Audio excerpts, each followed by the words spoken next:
Hey YouTubers, in this video I'm going to be talking to you guys about the sword that I have right here.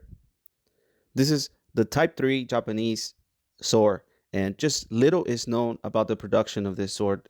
This is one of the Japanese swords that you're going to find just little information about, but I'm just going to tell you my opinion on a few things about this Japanese sword.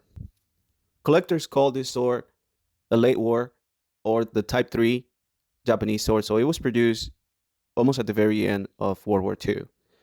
I've seen a lot of late war produced swords, and honestly, this is maybe one of the swords that was produced almost at the very peak where the Japanese were almost giving up because actually the productions of this sword, the blades that you're going to find in this type of mountings and prototypes are just very good, especially the ones with these colors here.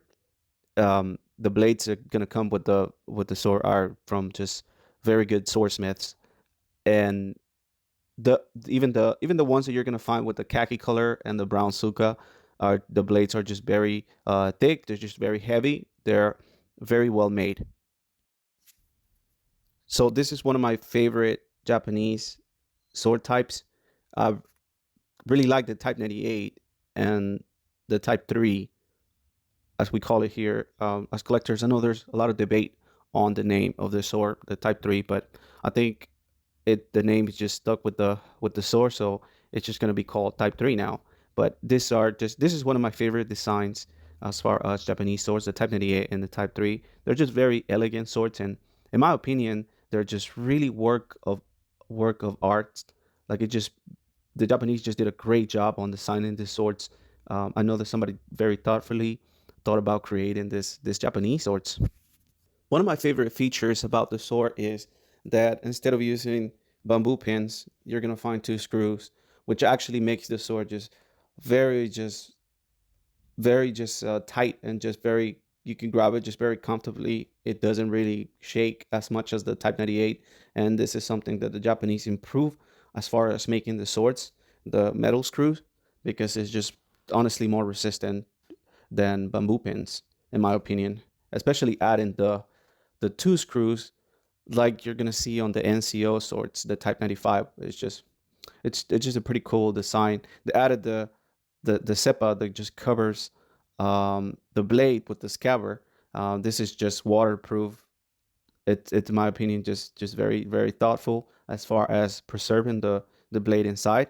But I'm gonna get down to what this video is about, and it's just one of my personal opinions about this sword is that this sword, in my opinion, was even though it was made in Japan and it was made by a Japanese guy, this sword was actually inspired by the Nazis in Germany at the time.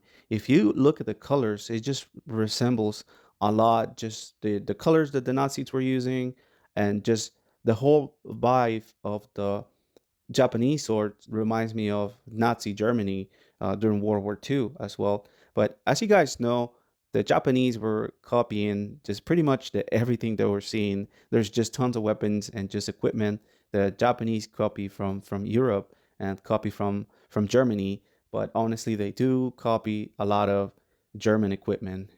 The, I know the I know for a fact that the person designing this Japanese designer that created this sword was inspired by the Nazis at the time. It's a very well made design, very just elegant. It is just one of my favorites. So that's why I feel like this sword is just very collectible because it's just one of the best designs from World War II. That's why they're just very collectible and very sight for collectors. I've actually have this piece for sale on my eBay store, and something just very cool about this sword is that it comes with the paper of the U.S.